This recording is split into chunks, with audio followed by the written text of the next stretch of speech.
All right. Bom dia, boa tarde, e boa noite. Welcome back to the show, guys.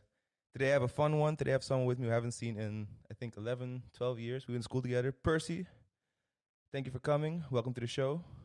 Thank you for having me, man. How long has it really been, though? When did you move here? Yeah, 12 years, 11 years ago. Yeah, you moved, I think, 2 years before I did. Yeah, 2008, 2009. Yeah. That school year. Damn, that's a long time. Dude, a decade and something. And it still shows the classic Antiano thing that even though we haven't seen each other in forever, I just picked you up at the central station and it's just like it's always been. Dude, things never change. I just screamed preto. Exactly. And then like, right on. Sakaba. Hey, so let's talk about this gap in our lives that we haven't seen each other.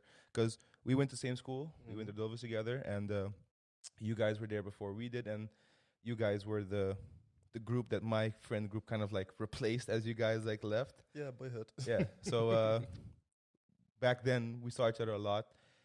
And I remember that you did a photo shoot for the band one time. Exactly. Yeah. But since then, haven't heard much from you. Haven't seen you around. You know, there's a big, big country. That is true. Tell me how it's been for you. When you moved here, how did it go?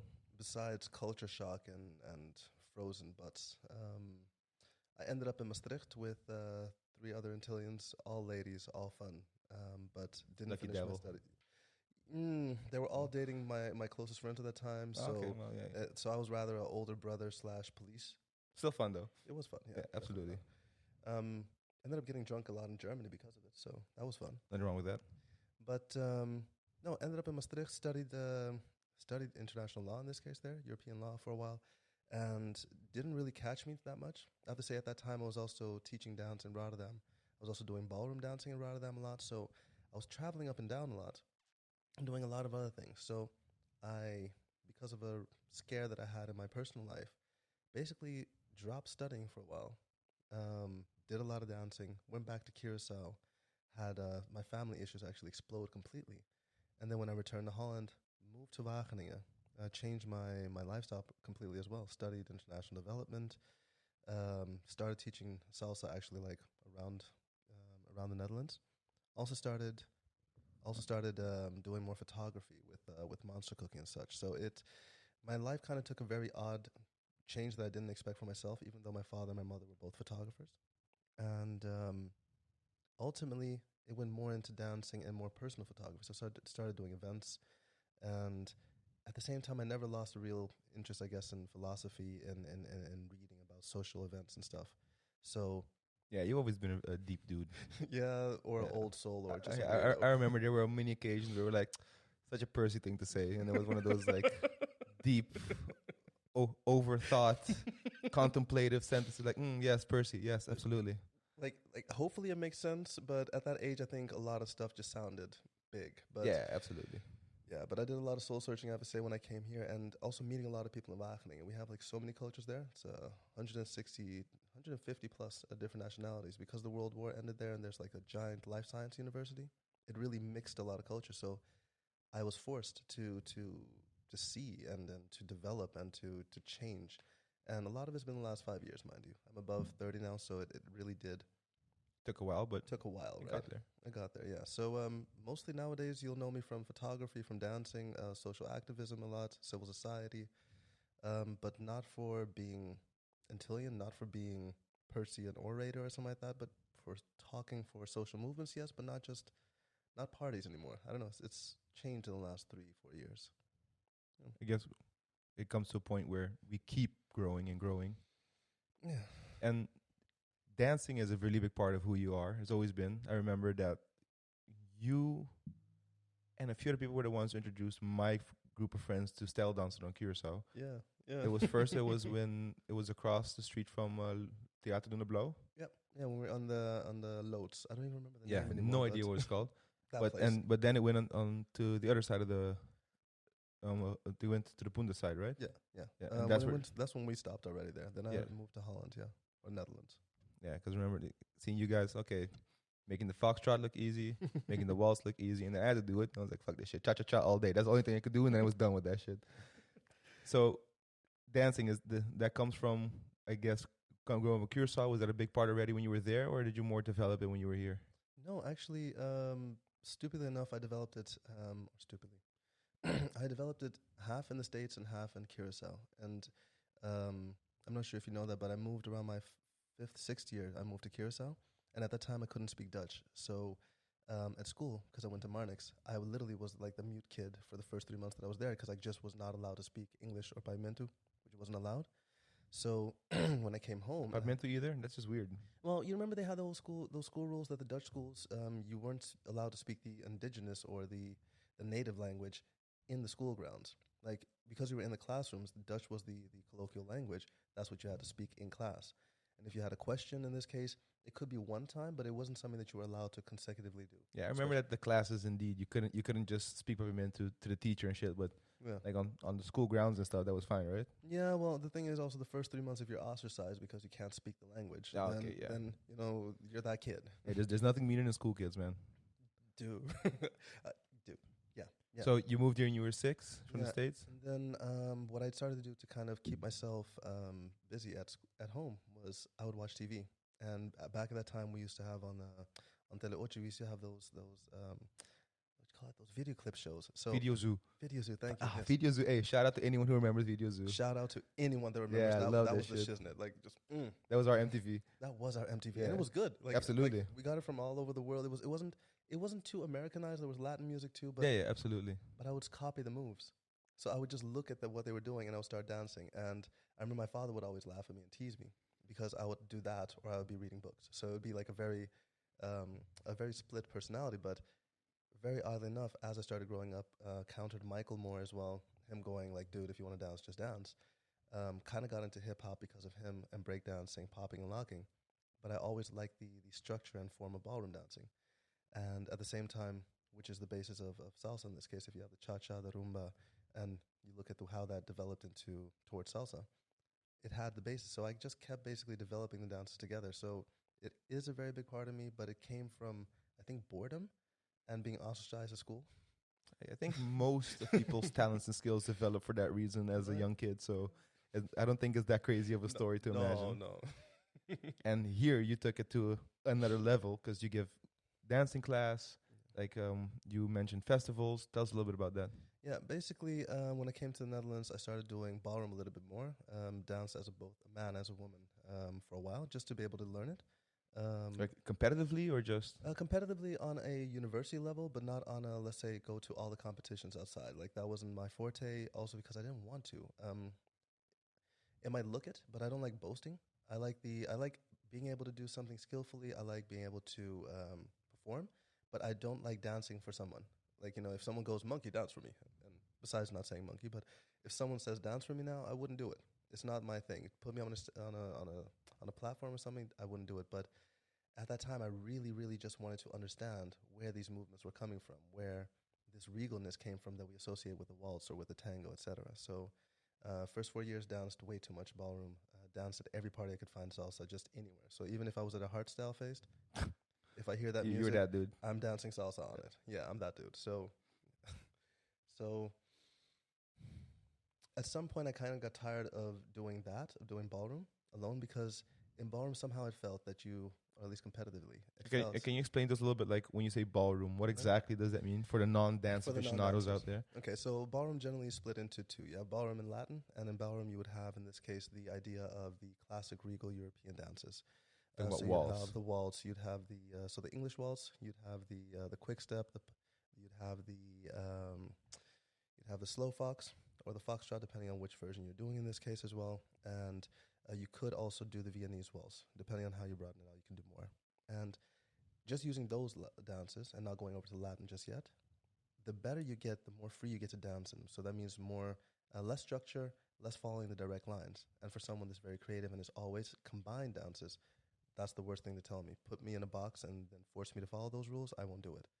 So in Latin, I got my freedom, and that's what I did more. So the jive, the cha-cha, the rumba, the paso doble, all the beautiful, romantic, kind of emotionally physical dances, and the ones where you can swing your hips more. Really love that. There's always a party. There's always a party. Absolutely. I remember, like, in one of the competitions, it was just because it was too warm and stuff, I just ripped off my shirt. And then I also felt at that moment, I'm so black. I'm being the blackest guy at a ballroom competition. Hey, Er was Antiano bezig. Afro com truco was gewoon kita paia, gewoon daar met een Hey. bampe. Bala tegen. Hey, magana. Dat bom. Dat wordt leuk. You know what's funny that now if when we talk about it that way, most people from Curacao, even because if you don't take dance class or anything, somehow everyone still ends up knowing at least the basis of salsa. Everyone dances merengue, bachata. So even like we all have friends who are absolutely not the dancing types. You know who I'm talking about. But even they know how. If it comes down to the need to, they know how to do the merengue. They know how to do bachata. They know enough to dance through a whole song. And they put their like 1 second. Exactly. Yeah. I mean, I've been to parties where my island friends who don't dance, like Suavemente comes on, Suavemente, and everyone they're like, oh damn, now I have to dance. They end up still executing it to a level that's more than acceptable. So more than acceptable, more than, and I really mean that, more than any low country, right? I mean, Yeah. like it's just a normal standardized level, and that's, I have to say, one of the main reasons why I love Maastricht, because in the South they still generally do dances when they're younger. Granted, it's the ballroom dances, but at least they do dances. And in Curacao, or in the Antilles at least, we dance more. Like Absolutely. we just move more. There's more jaitu.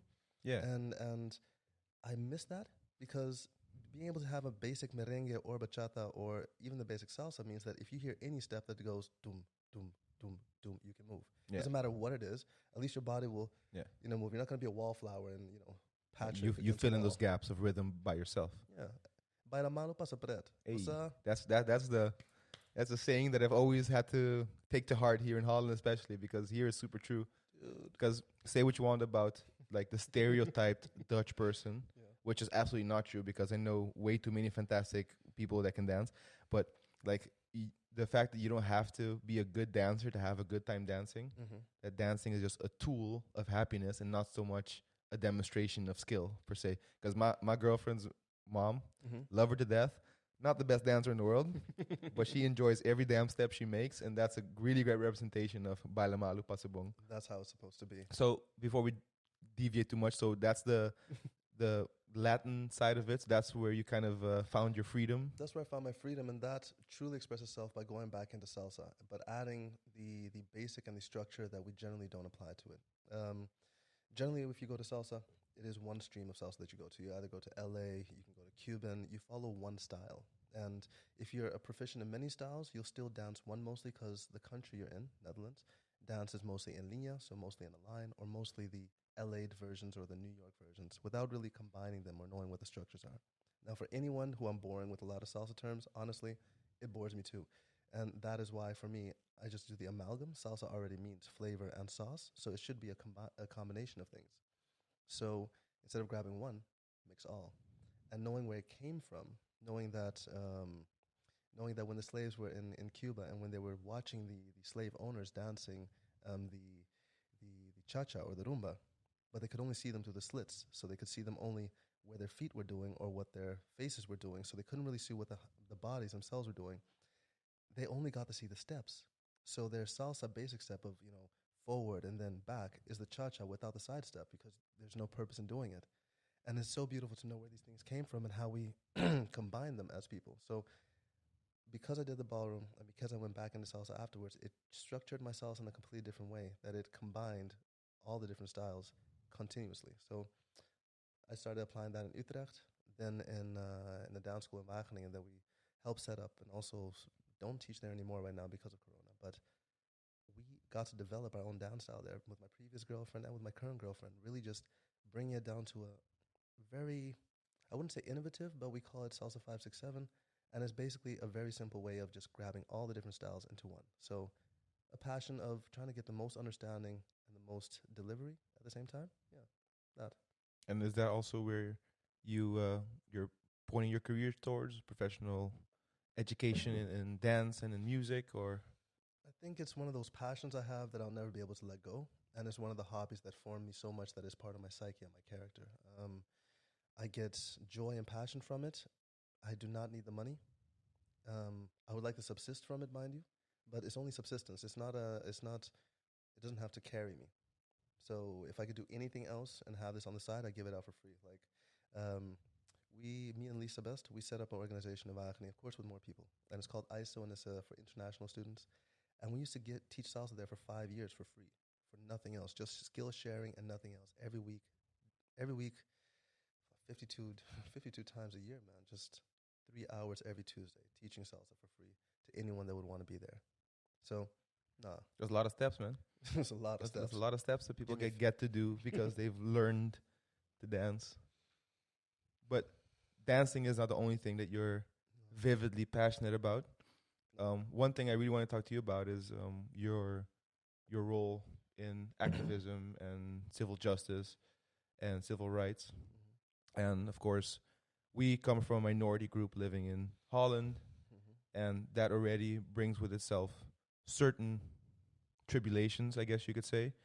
And then, of course, with the world changing as it is, and with social media, and with more awareness happening for injustices in other places in the world, you know, sometimes you see racial tensions spike throughout the year. We also deal with the fact that as a culture, we're not super split between how we feel about Zwarte Piet. There's a small group of people who are pros, and some more than enough people who are against. But there's a lot of things in the soup pot. How did you get into activism? Like, when did it start for you? When I was 3. Damn. You were like, no, it wasn't even a good experience, man. Me and my mom were at an arcade. In the States, right? States, yeah. So we're in Memphis and we're in the States, and for people that don't know where Memphis is, it's in Tennessee. There's so many good songs about Memphis. Y'all look it up. Elvis, Justin Timberlake, more people from there. But we were there in an arcade, and I remember that I was big enough for my age. I could actually just pick up the arcade sticks, and there was this kid next to me that couldn't, and he happened to be white or lighter skinned, and I picked him up so he can get to the sticks. And I remember his mom walked up to me and said, get your, expletive hands off of my son. And my mom stood up for me and everything, but that was the moment that I realized that racism was just from something present. It was specifically racism or discrimination. It had nothing to do with that I was a guy. It has something to do with that I was a black boy. And as an American, you're very conscious of that if you're living in the South. So around that time, my mom already made me very conscious of it. Moved to Curacao when I was 6. Moved in December, beginning of the month. Never known Sinterklaas. So not being able to speak the language, within 5 days I had to sit on someone's lap. Yeah. I always thought that was so fucking weird. Dude, I had to sit on Santa's lap, but that was explained. But Sinterklaas' lap with a black person. Yeah, it's weird. For me, sitting on Santa's lap was never an issue. But Sinterklaas, I'm like, why the fuck should I sit in this guy's lap? I don't know. Like, for me, I was just scared the first time seeing these black marked people, so black-faced people, red lips, with bags, throwing candies at you, and then also saying in this language that I couldn't hear because I didn't understand it at the moment, that if you do wrong, we'll throw you in a bag. And then them take translating. Your ass to Spain. Precisely. And as an American, you don't take me to Spain. No offense, like that. Like, I'm a kid, but nah, Europe, wrong. Maybe Cancun, Mexico, but that's as far as we go. That's about as Spain as we want to go. Exactly. Yeah. But then, and I don't want to sound like an ignorant American, but nah. So I remember then when I came to the Netherlands, the culture shock, because I never thought I was actually going to come live here. The culture shock is so different and odd. The racist culture shock is zo odd. Het is zo ver zelfs dat je hier in Nederland niet racisme zegt, maar discriminatie. Yeah. Want ze hebben geen rassen. Yeah. And I say that in Dutch specifically because it's so weird, that the languaging and the terminology. So how I got involved in it, just to come back to the answer, because I'm catching myself on this one, is by experiencing it a lot and in every facet of my life. I'm an African American Dutch Antillean, so I'm born in the States, naturalized to Curacao, and then naturalized to become Dutch, and I'm a dual citizen of both, so of the States and the Netherlands. When I was in the States, they called me Mexican boy because I could speak Spanish before I could speak Dutch. So that, like, in that sense, also phonetically, and manga and anime on the Latin channels in Curacao. That's why I learned it. But when I came to Curacao, they'd be like American. When I went to Bonaire, they called me Curaçaoan. When I was in Curacao, they called me Bonairean. And then later on, American, or smart dude, as if that's offensive. Yeah, there was a weird stigma in our school that if you spoke English primarily, that you were shunned to a certain group in school, which I found really weird because I grew up speaking English. So when I got to the Dilvis, and I realized, okay, people at Technique speak English, people at the HUD speak English, and no one else wants to speak English anywhere. Like, no one. Like if you would start speaking English in front of like Engels lokaal or whatever the fuck, they'd be like, you're in the wrong place, buddy. Yeah. That was such a weird thing. Yeah, but I say that was one of the reasons why I felt at home very quickly with you too, that I could speak English to you, but also I could switch between the languages. I didn't have to code within one language. I didn't have to stick to paimento. In one way, I could do it with English, Spanish, Dutch, and constantly throw the patois through each other. But yeah, so constant pain. And when I came to Holland, by the way, the first day I was Antillean, then Surinamese, then Cape Verdean, then African, depending on which place I'm in. Yeah, absolutely. So that's how. I don't know about you, but every time a Dutch person comes up to me and says, "Hey, Fawaka," I'm like, "Nah, dude, that's completely the wrong people, wrong country, wrong language. It has nothing to do with me. I don't mind it because hey, as any person trying to enjoy or devil in someone else's culture, I'm down with. Yeah. But if some people come up to me like, "Oh, remember Curaçao? Ah, Fawaka, bro." I'm like, "Nay, no, what the fuck is that? I don't even know what it means." Dude, just go like, that's a different colony, and or start answering them like, "No, fayetang man, samsa, alla good man." Yeah, I want to ask Tammy to teach me some like fucking like Amazonian Surinamese fucking words I can start hitting him back with. Shout out to Tim. Hey, so it's a really funny thing when people come up to it like, do you say papiamento or Curacao, and they just come at you with some Surinamese or something Spanish, or like, so it's a compliment in the sense they want to participate, that they want to acknowledge. Mm-hmm. They're like, get your islands right, bro. This is the wrong one. Dude, kan je Antilliaans praten? Ja, ik kan Antilliaans praten. Kan je Antilliaans praten? Ja, dat is moeilijk. Dat is Antilliaans praten. That's why I thought, And then I also like it too because they always think that we all speak the exact same language. And in the Antilles, we know there's the upper and there's the lower. And the upper, we don't know what the fuck they're talking about. It's not paimento. There's some English pidgin. I've spoken to that about in the episode before this that I know one person personally from St. Martin, Regen. I don't know if you remember Regen. Yeah. But he was on Curacao. He just happened to live there because his parents lived there. Mm-hmm. But I've never been to St. Martin, St. Eustatius, Saba. I've never been. Don't know anyone from there. Josimar has blood from there. Yeah, but has I know, blood. I know, but right. That's as close as it gets, So yeah, there's a really big difference, and I just have no connection with those islands whatsoever. I need to get someone from St. Martin on this podcast so I can ask some fucking questions. That's what I gotta do. Dude, funny enough, there's someone in this room right now that has been in Saba for 2 years, more than us. And he's pointing towards his girlfriend who's off camera. But why the hell would you be in Saba for fucking 2 years? Dude, I don't know. I think that's just rock bottom. Sorry. Clever. I know, right? Yeah, nice. Yeah. Well done. Well done. Hey, let's go back. Back to it. So something racism and discrimination has always affected you, of course. Have you experienced that as well, living here after you've moved from Curacao? So in your young adulthood, within 30 minutes of landing in Schiphol, we grabbed the train to to Amsterdam because we had like a few hours to wait before our Bersalen bus would take us to Maastricht. You came with Bersalen? Yeah, okay. I came here with Bersalen.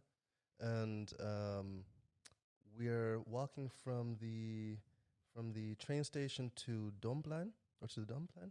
Yeah. Yeah. And then before we even get to the crossroads, so that major crossroad, the annoying one that goes from the station to the city. Yeah. Yeah? That big one. Yeah, precisely. A policeman stops us and goes, "Can I see your fucking passport?" And the moment that happened, and again, it was just crowd of white, and it was me, God, what the frack was it? It was me and 3 other blacks. Let's just say it like that in this case. So ethnics, it could have been a white Antillean as well, but I'm just going to say we're all black for a second. And me just thinking, what the is happening right now? I mean, like, I want to curse it offensively, but the thing is just like, how in God's name? I know. You're probably an easy target. That's why you looked out of place like a motherfucker. Probably. I looked out of it, but you know what the problem was? My reaction was angry, because as a black and American, I was just going, how did I just land here and you just immediately do this? How fucking dare you? But also at that point, I remember that I'd had a lot of Dutch friends as well, and they had said always, "Wees brutaal bij de politie." And it's not something that I'd actually learned. Wees brutaal bij de politie? Yeah. I got the opposite advice. Yeah. No, but not from Dutch friends that were talking from an Antillean perspective. They were speaking from a Dutch perspective. Je kan zeggen wat je wil. Just don't touch them, don't attack them, don't do that. And I remember saying, "Why are you stopping me?" Yeah, because we had reports like, "No, why did you stop me?" And then we kept talking. And that was the bad part. When I moved to Rotterdam, because my girlfriend was living in Rotterdam at that time, Koolhaven. Dude. Koolhaven, dude. I love Koolhaven, dude. So many good parties. Shout out to Kelderfeest. You guys didn't even know. Oh, dude. Before you go down your memory lane. Memories. Koolhaven. How many times did you walk there without your ID card? Always. I've never had my ID with me. You've never had your ID card there? No. Then, dude, you are so lucky. I remember my first 3 weeks there, getting checked every single time I walked across the bridge. Really? Yeah. Because I was like, we hebben gewoon een controle. And I was thinking, there are people biking by. But what's the difference? Color. Exactly. But and also I think at that point, it's something that I spoke about yesterday. But it's knowing your rights and knowing your duties. Yeah. You have a duty, of course, to identify yourself, but you have a right to be able to say, "You are bothering me. You're pestering me. I want to know who you are. Tell me who this is so I can report it." And that is something that we do not get. We always know our duties because they tell it to us very firmly. But our you rights, have to, exactly. precisely. Yeah. And so, for example, if I go to parties right now, I know I always have my ID card with me, regardless of what. It's not something that I have to think about. It's the one thing that's always in my wallet next to my pinpas. But I won't have my OV on me all the time. I know people that have the exact opposite. Yeah. Right. So it's very. But let's dive into that a little bit more, because that sounds like a really good piece of advice for people who just moved here from the islands. Like, know your duties, but also know your rights. Like, make the effort. There should be an infographic PDF people can download to know exactly what your rights are, because most people don't know. I'm not completely sure on it as well, because you have to have your ID with you, and there's a big difference between ID, rijbewijs, and a photographic identification of participation of something. So your OV and your library card do not fucking count. Yeah, which is stupid though, because you're supposed to be able to identify yourself, but what they want is legal identification to the state, and that's nonsense. Yeah, that's it's nonsense. weird. But it should be. There's no logical reason why me having a Hogeschool Utrecht identification with my picture, proof of enrollment, is not sufficient as compared to. Especially since it's actually a gatekeeping function. If you have one of those student cards, right, you can always get into student parties, and those that do not have it can't. So it is a form of identification. Yeah. So it's very odd, especially in campus cities. So Utrecht would be one, Rotterdam would be one. Honestly, to dive into it a little bit, we're busy now with a lot of social stuff, and one of the things that came out of it, one of the awarenesses that we have to do is that people need to be very aware of what their rights are, but not just aware of it. For those that we know that are marginalized or weaker, we have to be expressive to them as well, saying to them, hey, I know more of what the rights are. Let me express that with you for a day. And please pay this forward to someone else, because we do not all know. I think it took 8 years for me to feel completely comfortable with all the rights and duties that I have here in Holland, or Netherlands, to really factor them into my head and really, be able to just walk around comfortably knowing exactly when, where, what, how. Yeah. And that would have been so handy 10 years ago. Beautifully handy. Like, here's your card.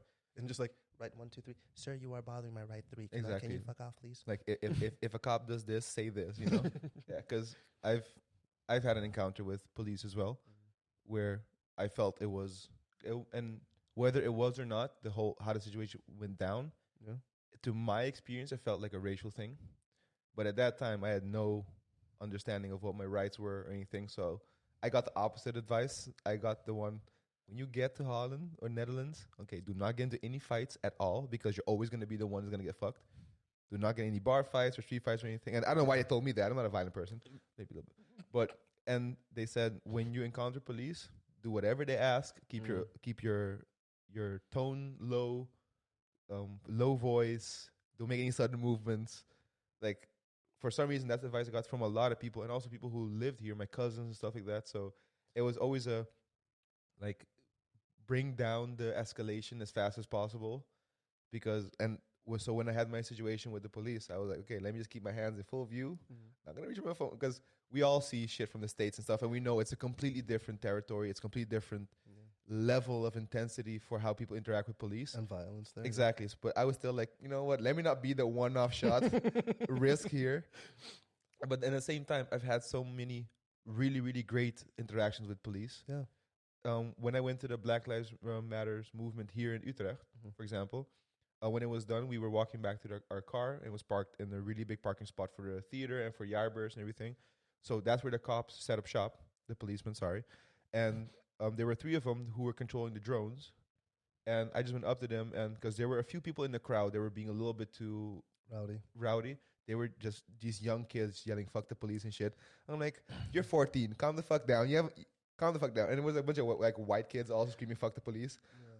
So I just felt it would be nice to go up to them and be like, thank you for what you did. Yeah, I told them, like, hey, I think you guys are doing a great job. Not everyone hates the police. I know it's not the same thing. So I told them, I hope you guys realize that all the things people are yelling is more directed towards American police, because those people are fucking out of their minds, and not towards them. And they're like, oh, no, we know. We don't take it personally. And then they actually, they showed me drone footage on their own. I was like, see, this is a really pleasant, friendly interaction between me and police officers, and that's also possible. It's not always fucking. Can I take a side step? I really need to compliment you on that. I like that you do that.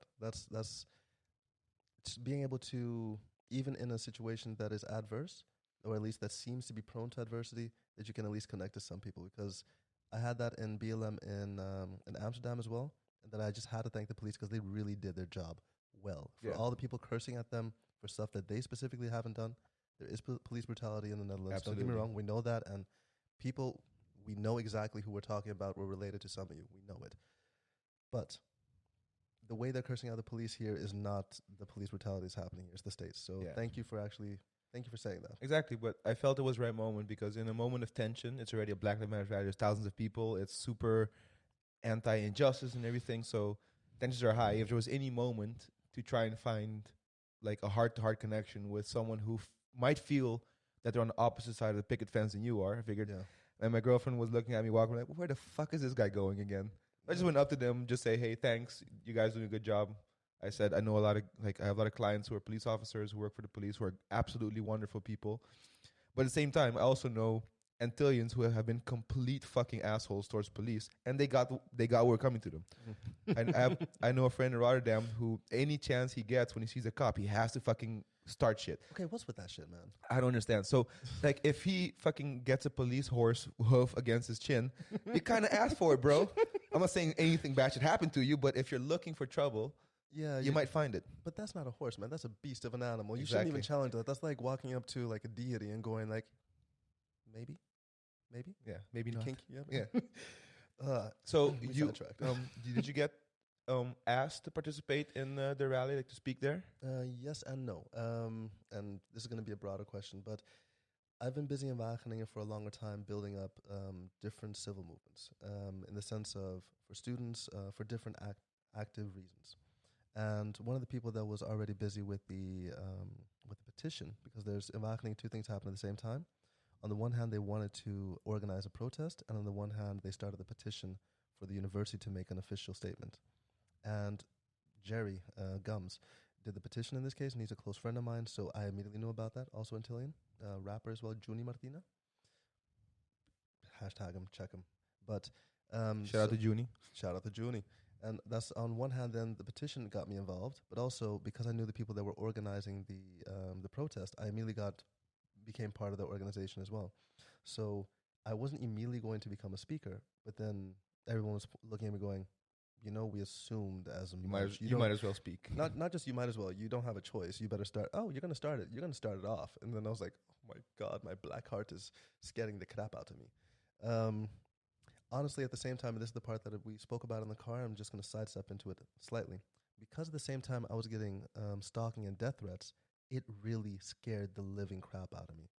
So that combined with the fear that I was seeing in the States, my mom actually living in Memphis and her actually experiencing this, that really just pushed me into it. So the moment I heard from a friend of mine, hey, I'm doing a petition, I was like, dude, I'm on it. And another one said, yeah, I'm organizing. Is there anything you can do? I was like, I'm yours. I'm your soldier. I'm your very American, the typical war framing. But you fucking American. You fucking Yankee. Yeah, right. Yeehaw, put me in for this black soldier. That type of very Americanism, nasality. Yeah, it really came out. And that's how I kind of got into it. From there, I started rolling. That every step we took towards it was just like, oh my God, we're actually representing something. How do we represent this? Who am I? Who do I get to stand up for? What are we standing up for?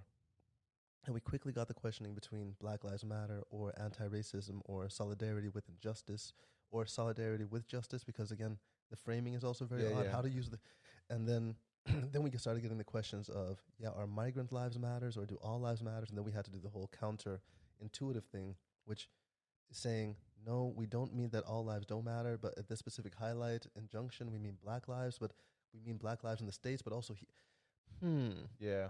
So it's a bit of a Rubik's Cube of terms and analogies that you have to keep making and keep clarifying, and then also try to not include someone else. The problem is, if you see it as a Rubik's Cube, that means that we can solve it, right? And that means that if we put all the colors separately on one side, it'll be good. But then I'll counter it with I don't see color, and then I'll be as ignorant as everybody else. But the thing is, there's no real solution to it. It's just very much, whenever you send the message out of what you're standing for, you have to hope that someone isn't standing on the other side of Facebook algorithm just waiting to get angry at you for no fracking reason. Besides, I had a bad day. I woke up wrong. I'm Karen. Or, Karen, ik hou zoveel van je. Ik bedoel niet zo. But like, it's so sad. It's yeah. But yeah, getting into it was honestly fate. And what was your speech about? I don't want to die. And I don't want to become famous after I die. That was it. And what it meant for me very much was that I'm an African American, meaning that we as Americans with African descent associate with something that we're not. We associate with this. Because just to be clear, you were born there when you were 6, you moved to Curacao. Are your parents also from the States or from Curacao? No, so my mom is American, born and raised. My father is born and raised Antillean from Curacao, family from Bonaire. And they met in Iowa University. And I was born in Iowa, raised in Memphis and Atlanta, and then also a few states around because we moved around a lot. So you still grew up with... I grew up with a lot of with American heritage and upbringing. Yeah, definitely from languaging. My mom didn't learn how to speak Paimento fluently until she was until I was 12. So also we kept going back. My father worked for the airline company ALM, so we could Shout out, man. ALM. God damn, that's a long time ago. But he was a marketing manager, so we could fly with him very often for free because, the extra, those free chairs that they had. Yeah. So we would go to the States up and down. So I was raised very much 3 months out of the year in the States. So Americanism was literally poured into me. But also Antilleanism, which meant Latin America, Caribbean, the dichotomy, calling ourselves after the aggressors, Caribbean instead of the Arawaka. So that type of shit. Yeah. So my speech very much was about the fact that the lived experience of having lived in 3 continents now, or 3 continental regions, and having felt racism, discrimination in every single one of them because of my skin and because of my gender. In this case, it sounds very wrong, but as an angry black man, it comes off differently than an angry black woman or a black woman. There's the threat that's more prevalent with us. So therefore, what you said earlier about the advice that you got, keep your head down with the police, I can understand that as men, and I can understand that as black Antillean men as well, or darker Antillean men, whatever you want to associate. Yeah, because in most cases, you're talking about a tall, substantial individual who and being confronted by maybe not a substantial police officer. So you also don't want to escalate the situation by pumping up your chest or being the aggressor or anything. Like, it's a situation that unfortunately sometimes needs to be mellowed out as fast as possible. Yeah. So that everyone gets home safe and no one's put in a position to make any mistakes or anything they can't take back. Because again, not all police are bad. Most police in Holland, I assume, aren't bad. There's always some bad apples, but you also don't want to be that guy who instigates and makes the police have to seem like the bad guy because of your actions also. I'm not defending anyone in any sense, but I know people who will be assholes to cops just to be able to point, see, that was racism right there. Yeah, but the thing is, honestly, the reason why we have to nuance all these statements is because there's so much variety in it. There are bad apples, there are good apples, and then just like everyone else, there's some quite normal apples out there. Yeah. And normal people do bad shit, good people do bad shit, and bad people do bad shit. It's just, we can't generalize it about everyone. But yes, honestly, we do get that weird experience here. And it's not just here, it's in many places. So it's a lived experience.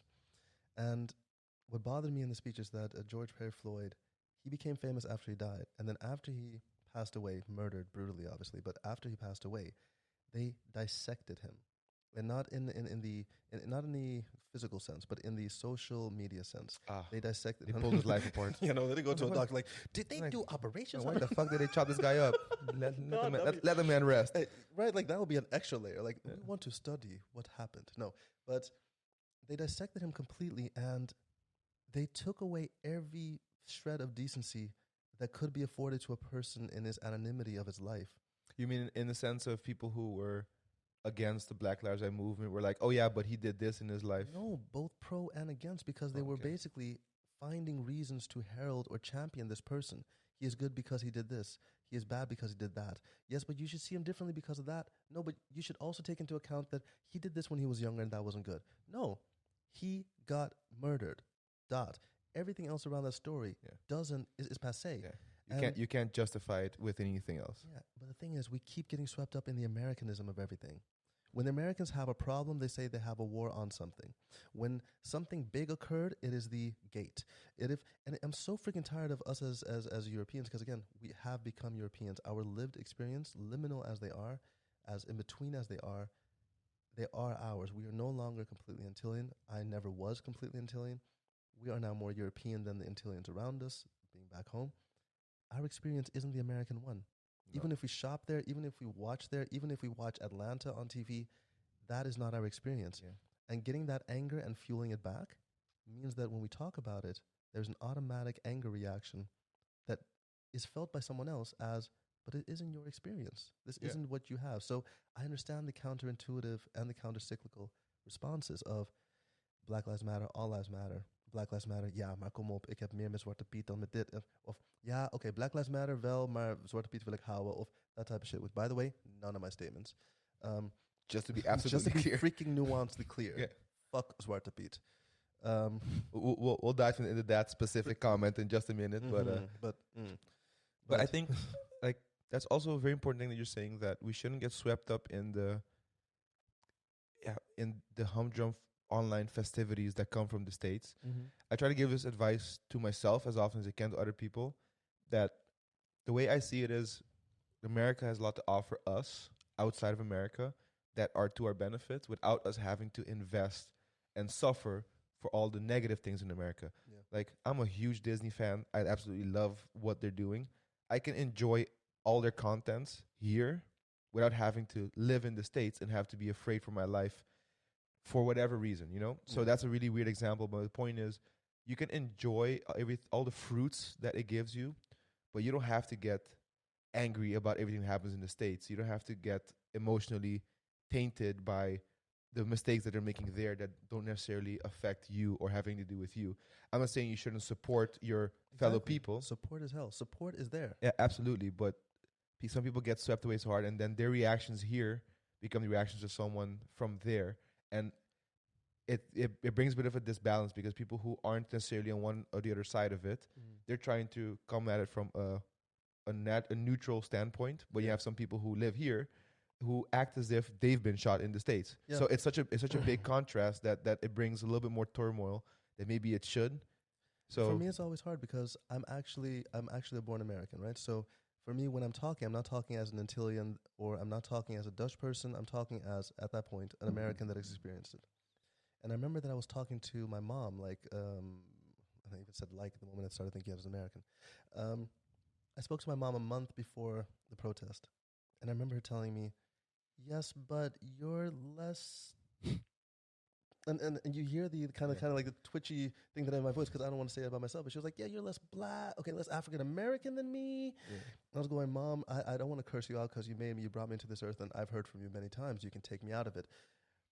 But you just call me less black than you, because I will blow a gasket or two. And it's go full Malcolm X on you right now. Full Metal Alchemist as well on top of you, man. But shout out to anime if anyone watches it. But it's a very, very weird thing when we appropriate cultures and appropriate experiences as if it's our own, and from that point of view, express more vitriol to others, more anger, more decadent exposure to things that we've never had and that we've only assimilated through violent movies.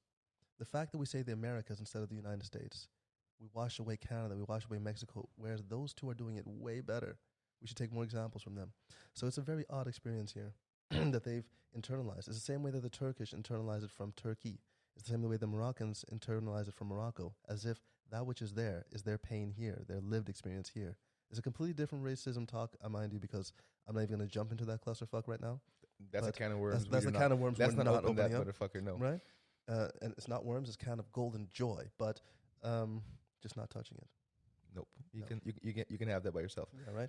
But it's so very odd. It's so very odd. And the last bit of my speech was about safe spaces. It's about the idea that you have to have safety, you have to feel trusted to be able to share this message of anti-racism or anti-discrimination with one another. You can't do this through anger. That's why all the protests that were peaceful were immediately countered by those that were angry in the media. Because if you sell it as an angry one, then people will be less... Yeah, they'll be less affirmative of your actions, right? And the ones that you saw here as well, Belmer, fucking peaceful. The ones in Wageningen in this case, the police actually said it was the most peaceful demonstration ever. It was perfectly done. If you ever want to do it again, great for it. And again, if I'm pointing out people, I am sorry. But we do want to do this again. And it was so fucking good to see that people that were your allies, as the beautiful word now is again, war terms. No, friends and others that didn't see you as a bad other, but just an other. So nice. So definitely about not wanting to die after, not wanting to become famous after I die, not wanting to just to be known as black, but more as black, and also that I want to share this message of hope and say that every single person that hears it is part of something, is piece of a puzzle, to use a catchphrase. Yeah. And if you remember that, that means that you're annexed to at least 4 or 5 other pieces. You're not supposed to affect 100,000 or 1 million people. Everyone that wants to become an Instagram influencer, do you, man? Yeah, do you, ga je gang, weet je, go your gang. But if you just affect 5 people around you on a yearly basis, it will compound. And that's the bare minimum. Like there's the whole Mora camp, right? Burning down completely. Just people donate a sleeping bag or 2. We don't need it for the festivals. You know, just fuck off. And that's paying forward. It doesn't have to be everything with discrimination or racism. So that really. And I can talk about this for hours, so please. Yeah, because the thing is, you mentioned that safe spaces. Mm-hmm. It's also something that's really being like trying to be taught in the corporate world and business world too, like a circle of safety. That you want your people around you to be able to feel safe, that they can make mistakes and still be okay. And that should also be the case with civil rights and justice as well. Like people should be able to feel like I should be able to be myself and be safe in this space, whether I fuck up or not. Yeah. And once you create a little circle of safety, then you can have conversations, then you can talk, then your guards are down, then you're more willing to understand from someone else's point. Yeah. But when tensions are high and everyone feels like the second I say something wrong, I'm going to be shunned forever. And that's also the thing now. You see every week there's someone pops up like, oh, they dug up another racist tweet from this person from 20 years ago. Mm-hmm. And now he has to go fucking apologize to the whole planet about it. Because no one feels safe around each other. No one feels, or not as a whole, we don't feel safe enough around other cultures and other peoples to be able to just be ourselves and feel accepted. Yeah. And that just shows the problems that exist. You can't 100% be yourself, whether you're from a different country, different culture, different race, different sexual orientation, and just 100% assume you're going to be safe. There's just always some sense of I have to be ready to justify myself or explain myself just in case it happens. Unless you're white. And even then, because white people also have, they also experience things if you're a part of the LGBTQ community or if you're from a certain culture. Because I know people who are from one city, and I don't understand this shit at all. Like people say like, yeah, I'm from Brabant. Like, hey, to me, it's all Netherlands. Yeah, by the way, there's no fucking difference to me. A 2-second size up into that. No offense, Antilleans do not know provinces or regions or accents. We can't hear it. I don't give a shit. To me, you're all beautiful Dutch people. I love you all. I don't give a fuck where you're from. Like, no, I'm from Brabant. That doesn't mean shit to me. Dude, I don't know what that means. Hoi, how do, how ya, whatever. Hey, we don't care a dick, just ayo. Yeah. 2 seconds. And the thing is, Curacao, Bonaire, Aruba, they're all super different. You can know someone's from Aruba, Bonaire, and Curacao when you speak to them. Yeah. But to me, again, you're all my family. I don't give a shit where you're from. If you're a good person to me, I'm a good person to you. But even then, when people hear like, yeah, oh yeah, he's from Brabant. Like, why do you have to point that out? He's a Limburger. I don't even know what that means. I have no fucking clue what that means. So, like, people gotta stop telling me that shit as if I am supposed to understand it. Yeah. Okay. I'm sorry. I have that all the time. We hate that. I want to go back to something that go back for. You mentioned that a lot of the rallies and the protests were really peaceful and everything. And I completely agree because I remember when I was here in Utrecht, it was so well done. And the fact that it wasn't something I was aware of consciously, but the gemeente also participates in it. They make sure that there's equipment and screens and projectors, stuff like that, to make sure that... Oh, they did in Utrecht, they did that. Yeah, there were, the fucking one where I was standing wasn't working. Well, luckily for me, of course. But it's not as if there's... To me, maybe I'm wrong. Someone should tell me in the comments. But that there's a really big wall of bullshit you have to get to be able to make your point. Oh, okay. So I'm the wrong person to speak then, or to speak to then, because we had to deal with a lot of walls of bullshit. See, in Wageningen, for example, you have a city campus, which is in the middle of the city, and you have the municipality as well. And the municipality arranged for us in this case to be able to use one of their fields. But it wasn't until the university said that we weren't allowed to do this on any one of their grounds, nowhere, because they were not going to stand for this. Right? And then on top of that, when we were working with the municipality and the police, because the corona rules were going up, they were saying that we were only allowed to have a maximum of 1,000 people. in a field that even for the police could be measured out for way more, and we could use other fields as well. And we were allowed to keep it. We were only allowed to keep it small because of these rules. So what they did is, in a very typical institutional, but I don't want to call it Dutch institutional. Bureaucratic. No, it's not. No, it's not even bureaucratic. It's rather the. Do you remember the whole joke of computer says no? No. Okay, well, the whole idea is that you call a computer help person in this case on a phone, and they say, "Hey, can you do this one?" And it says, "Computer says no." Computer says no, and the reason is because that the moment they fill in something, it wouldn't work on the next step, and that's what happens very often here because there's certain rules. So A leads to B, B leads to C, C leads to D, and you have to have 1 week for the one, 2 weeks for the other, 3 weeks for that. It's institutional nonsense, Oh yeah. and people not actively realizing that, hey, if there's an issue you want to talk about, that should happen outside of the realm of norm. Otherwise, it should follow the norm. Right? This is obviously something expedited. So there was a lot of bullshit, man. There was a lot of stress. We arranged everything ourselves. We took, not took, a lot of helpers, of course, but we got help from different student organizations that gave us their equipment. The boards was a skate park that we asked the kids not to skate that week so we could actually do something. And they actually put tags as well, like, BLM, and some of them actually put All Lives Matter because they were German kids and they were going like, yeah, we also believe this. So Wageningen is so international. So no, man, there are barriers like crazy. Amsterdam as well. Oh, but what I meant more was the way I experienced as a participant. I like that. No. Like, so it didn't seem as though it was you were wrong for being there. No. If for me in Utrecht, it felt like this has a right to happen. You have a right to be here and participate. Whether you come or not, that's up to you. Oh, no, then I misconstrued. I'm sorry. That is very different than the States. Here, it very much feels like you can participate freely. In it doesn't feel like you're being penalized for going, or that only thing that was against with the whole Corona thing was, are you going to go into a mass crowd of people? Yeah. The situation is going on. And for me, it was a really contradictory thing because my business was shut down because of Corona. Mm-hmm. And I was really down and like, I technically shouldn't go because I'm participating in something that might spread the virus more. But we took face masks and everything. So it was really like a part of me felt it was important enough to me. I have to participate. I have to be there to show my support. But my business is closed because of Corona. And I want the shutdown to be over as fast as possible. So then I just said, I can't choose for myself. I got to choose for something I feel like is more than me. So I went with my girlfriend too. And it was a really special moment because at some point someone had a speech and it was a really powerful moment. And everyone put their fists up. And then I saw she put her fist up even without me having to like look at her or ask her anything. She put her fist right up. I was like, fuck yeah, little mama, fuck yeah. So I felt so proud of her to be there and also acknowledge, because for her also, she's one of those people who she doesn't really see races. She doesn't give a shit who you are, where you're from. If you're a good person to her, she's a good person to you. She had one of her best friends from childhood is black, but another one is from Argentina, another one is Asian.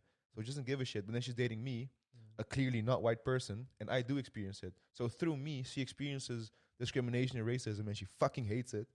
And she has zero tolerance for anything that has to do with treating someone as act like a human being. So it's really fun. It was really nice, and it was a really special moment to see her be like, fuck yeah, fuck all that bullshit. Just leave my man alone. Let's all just be nice to each other.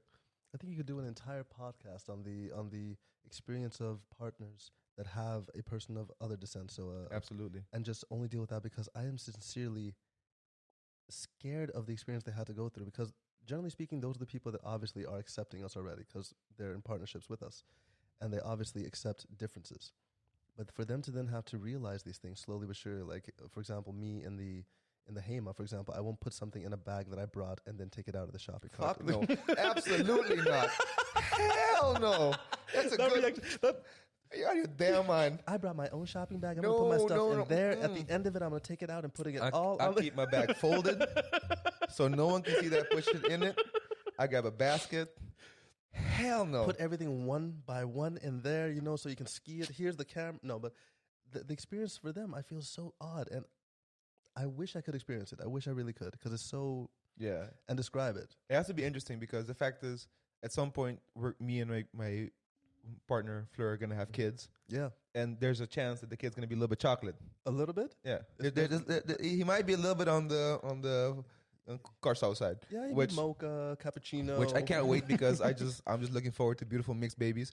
But the thing is, she's white, and the fear is that at some point, if my kid is older to experience it, if we're not far along in life, in world yet, for her and my son or daughter to have to experience racism together because it's a white woman with a not white kid.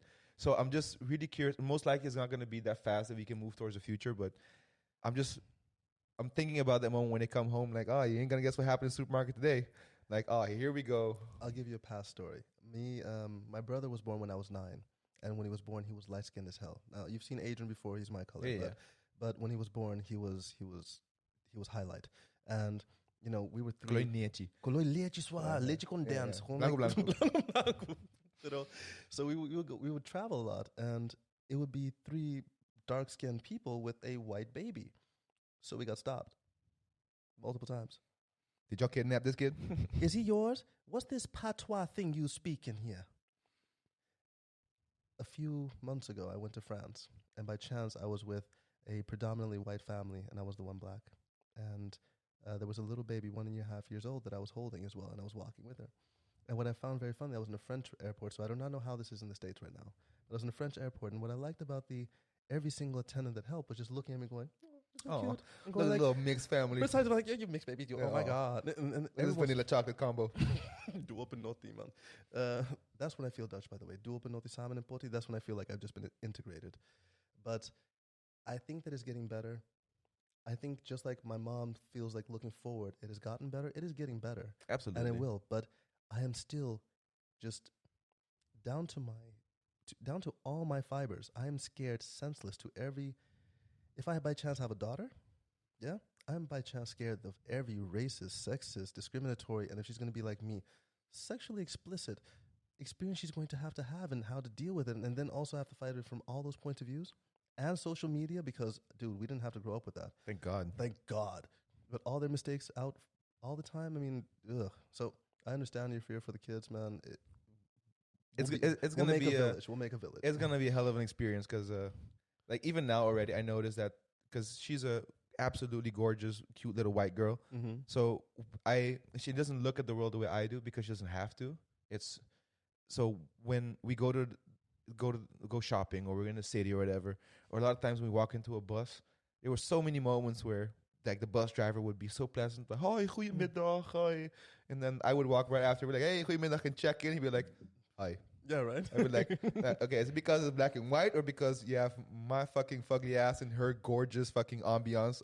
What's the reason for this difference in interaction? But so I'm really looking forward to that experience. Can't wait to have pretty little mixed babies. Hey, before we end the podcast, I want to jump back to the very important statement that you made. Yeah. Fuck Zwarte Piet. Fuck Zwarte It's coming up again. It's in a few months. There's already fucking paper note and bullshit in the supermarkets. I just say outright, look, I have personally nothing against Sinterklaas as a festivity, as a celebration. Agree. I grew up with Christmas and Sinterklaas. To me, Sinterklaas was always like the fool's Christmas. It was always like the thing I had to tolerate before Christmas came. You said fool, right? The fools. Yeah, precisely. Yeah. The fool. Yeah. So, because to me, Christmas was always big. My parents also lived a part of their lives in the States. They're both from the island, of course, but my dad went to study in Texas. So Christmas was always really big in our house. We went all out Christmas. Christmas tree, all the fucking surroundings, like lights on the Rudolph, houses. Even Jesus was there. We had the whole fucking thing. So to me, I didn't understand why we would bother with Sinterklaas when we had Christmas. So that was the only thing as a kid growing up. Exactly. Later, when I got older, I started realizing, this Zwarte Piet shit is kind of weird. Because I did have friends, even in Curacao, who were teased with Zwarte Piet because they were black. Yeah. Even on Curacao. So not just here, so it happens everywhere. But then I started realizing, it's a weird situation. And then someone, when I was younger, showed me the link between the perceived sense of, ownership over the Zwarte Piet. And I'm like, it looks kind of weird. So that, for me, developed into the things like, you can't just outright say that Zwarte Piet isn't racist. Yeah. I'm not going to go out and say that Zwarte Piet is always racism, because it's an eye of the beholder, in my opinion. Because if you have a 5-year-old kid who just sees Zwarte Piet as a part of his festival culture, that celebration, to me, I'm not gonna say that kid is gonna be like, oh, this racism is part of Sinterklaas. Sure. So I'm not gonna say that it's always 100% racism, but in some cases, when you're talking about adults and you're looking at the grand picture of things, and you have cutout decorations of Albert Heijn with afro hair, big nostrils, big ass Negro lips, and to have that and to at the same time say, oh, but it's not racist, or it's not meant to be discriminatory, then we're kind of getting into some muddy waters. So fucking muddy waters. Okay, so you're on the full fuck Zwarte Piet side. I am too, by the way. Don't get me wrong. Fuck Zwarte Piet for the reason that it's a bullshit holiday. Sinterklaas to me is just fucking on nonsense. Come get over it. Celebrate Christmas like everyone else, and the fact that it's just so like divisive right now that. Yep. Let's get into it super quickly. Okay, super quickly. Fuck Zwarte Piet. Fuck Zwarte Piet. I don't need to have anything. But why? Why specifically? No, I'm going to get into it. My problem with it is that very often when we look at cultural identities, we look at the rituals and the symbols, and then we see which one of them does something to us. The ritual is the way that you do it. The symbol is the thing that you see and what it symbolizes for you. So in this case, the red hat with the yellow cross on it symbolizes Sinterklaas. The staff, the white horse, these are all symbols of certain authorities and certain identities. And the ritualization, the idea that he comes from one place, brings certain people with him, they are his helpers, they then do the work, he doesn't do anything besides look and oversee. So the overseer, the idea of officer. All these rituals and symbols have racist and discrimination connotations, mostly discriminatory connotations. Just like the song Honky Tonky Shanghai has racist connotations. No. But the fact that it's no shit is because language as a symbol as a symbol is more clear, and symbols that are in reality. So the things like blackfacing, you have to have experienced them or classify them as such. And because in Netherlands they never classified them as such, we would easier stop doing with the Moorkop than with Zwarte Piet. So the fact that Facebook had to step in, and don't get me wrong, they didn't have to step in. They stepped in to be able to catch a very quick social media hype, which is the afterwave of BLM, but not have it inside the US. So it really affecting in a positive change Europe, a place where they were not being seen positively. I find it a damn shame that the Netherlands has waited so long to deal with such an issue. The only thing you have to do to make it non-discriminatory is take away the goddamn name. And if you want to make it inclusive, then it will be Piet and Pietesse or whatever the frack, but there shouldn't be a color denomination for it. One of the easiest arguments we had was a woman, Irene, and she said, yeah, but I like Zwarte Piet the entire time. She's white, and she's always been doing this for 30 years. She actually performs as Zwarte Piet, and I'm going, I don't hate you as a person, but why does it have to be black? Make it blue. Now, no one had ever spoken to this woman about it. Like out of nowhere. She never thought maybe it has to be a different color. So on the one hand, I think it's ignorance. There's a lot. Do you think that's the solution? Making a different color? No. Okay. This was her solution. All right. Because my solution would have been, bitch, I don't want to talk to you. But and again, I call males bitches too, so I'm really sorry. But it really bothered me that on the one hand, it is watered down before we solve it, rather solve it than do it. So it's the semantic approach of Holland. They're based on this from their politics. They're also based on it. Let's have a debate. Let's have an argument. Let's find out if, how, when, where, what, and then let's do. But they never do that with companies. From their company approach, it is let's do, and then we'll see when, where, how, and what, because we're going to do this. Yeah. And so that's why. So for me, honestly, Zwarte Piet from a idea that I have to keep saying the word black before I have to say the word Piet, done. The fact that it's a Piet, another one of those lower class names, no, done. Because if not, then give me all the colors of the world, give me all the racisms of the world, and then make it a racism party, and then maybe then we can actually herald it as the divisive party it is, and go, het is racismedag. Wij gaan vandaag gewoon even samen met elkaar feesten, en we gaan alle zwarte dingen, en alle gele dingen, en alle witte dingen, en alle groene dingen, want er zijn ook groene mensen. Groene mensen hebben ook levens. En dan gaan we samenvoegen. Dan gaat het racistisch dag zijn. Je mag Honky Tonky Shanghai zeggen, en Zwarte Piet, en dan zijn we allemaal racistisch op een dag, en daarom vergeten we allemaal Sinterklaas. If they do that, man, it would be the most divisive day ever, and it wouldn't be. I'm not sure if I would go to that day. No. I wouldn't go to it either. But I'm saying even that would be doing more than Netherlands has ever done in this. Yeah, that's a problem. Like for me, because I've tried to not participate in anything because I've been busy the past few years. I'm trying not to get bogged down by this kind of shit. I should participate. There's a lot of value in being actively participant, but the passive way is being dealt with from the beginning. That's the only thing that pisses me off. Yeah. Because what I always say to people is, and especially to the people who do not see it as a problem, people who say that it's not racist, cool. Let's say it's not racist. Let's say if we dig down to the core of it, it's not racist. Yeah. You still have a really great big group of people, a minority group in your country who feel personally attacked and hurt and offended by something that you're insisting on doing. Yeah. It's like having a partner, and each time the partner comes into the house, you step on her toe. Yeah, or slap her ass. You love her, It's like, but every time she comes in or he comes in, you step on his or her toe. Yeah. And it has nothing to do with anything else, but this thing that you still keep doing still hurts the person. And I'm not saying that you have to stop. You probably should. You should stop then. But saying, oh, het is toch niet racistisch, that's not solving. That's not enough. You can't just say, hey, by the way, it's not racist, so you should be okay with it, and then we're done with the conversation. Because you can say that, but if enough people still feel that way, the least you can do is show some sense of solidarity and some sense of compassion and be like, okay, you think it's racist? Why? What can we change? Because to me, I don't give a shit about Sinterklaas or Zwarte Piet. Indeed. I do care the fact that there's a lot of people who are being offended by it, and that the reaction is, no, you're being afstellerig, is not a racist. Dude, I've been called Pete before, so no, I'm sorry, but I hate that fucking shit. But it's not the people per se; it's rather this whole angry vitriol around it. The fact that we have to keep talking about it. The fact that for every single year that I've been here since 2009, I've spoken about this at least between August and January, up teen times. So that like, I think I breathed Zwarte Piet so many times during that time that after a while I was just like, you know what, F it, I have to accept it. Yeah. And I would love for it to be a world where, because I would hate to rob kids of the joy, because there are a lot of kids who really experience a beautiful joy that comes from Sinterklaas Zwarte Piet. Yeah. I wish there was a way for that to still be 100% like maximized. Let's get all the joy out of it.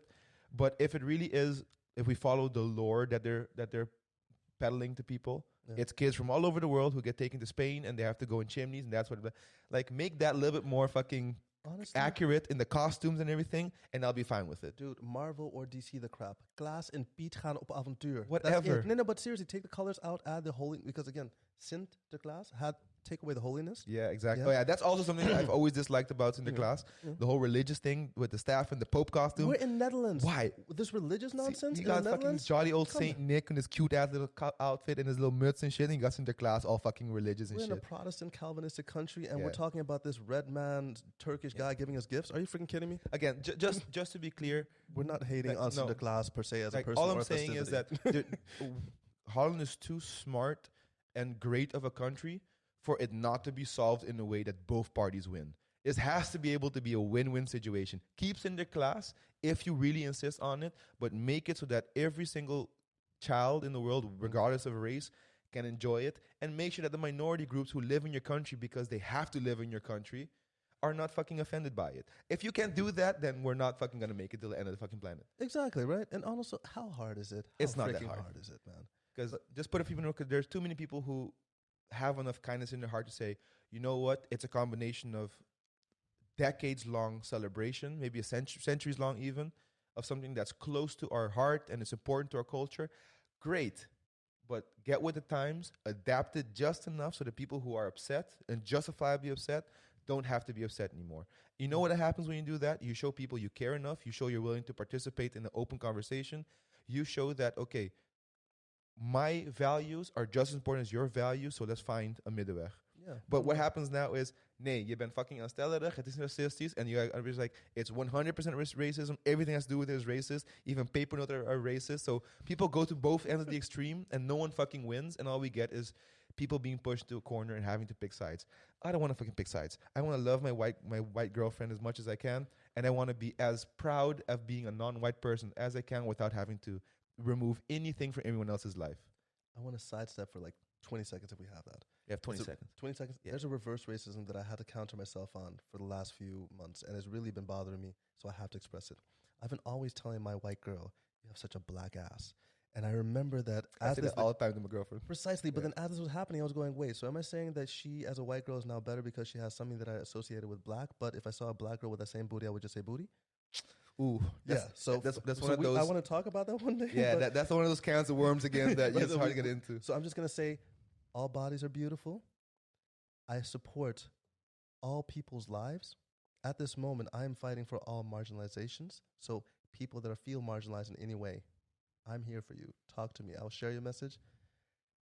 And mostly, one love. Because Sinterklaas, Zwarte Piet discussion isn't about hate. It's about love. We should put that first.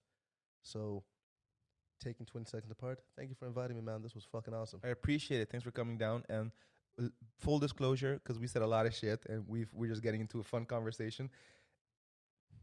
Neither of us are coming from a place of hate. No. We're talking about anything. It's just it's time things get spoken to in a more open, honest way. And you know, like you said, if you're a good person to me, I'm a good person to you. Exactly. Like, an asshole can be an asshole in any color. A saint can be a saint in any color. Exactly. So, And dude, we haven't spoken in 12 years, and this is the first conversation randomly popped out. So I mean, this is definitely love. Yeah, exactly. So I appreciate. Thanks for coming all the way here. Thank you. Thanks for making the trip over. I appreciate you being on the show. Is there anywhere people can follow you to like see what you're up to, see what you're doing with the whole? Yeah, you know, you can follow me on Facebook, on Instagram, PCJR, so the initials, or Percy Cicilia Jr. You can follow me there. Also, Piece of the Puzzle is going to be popping up, and Made for the Movement will be popping up. So just follow and describe. But honestly, I'll put just all better. put all the Do links I better. can get. I'll put the links in the description so you guys can follow. Yeah. But I agree, everyone should be doing better. Do better. And it was fun. This was Thanks for awesome. coming. I'm glad we didn't get too deep into the Can of worms. Oh, dude, a lot of landmines we have to sidestep every time because let's I do a feel the landmine urge to. Let's do a landmine session one of these days. Like, add Timmy to it and do just crazy talks. Oh God, you get my microphones. Get Thanks my for coming, microphones. buddy. I appreciate it. Gladly.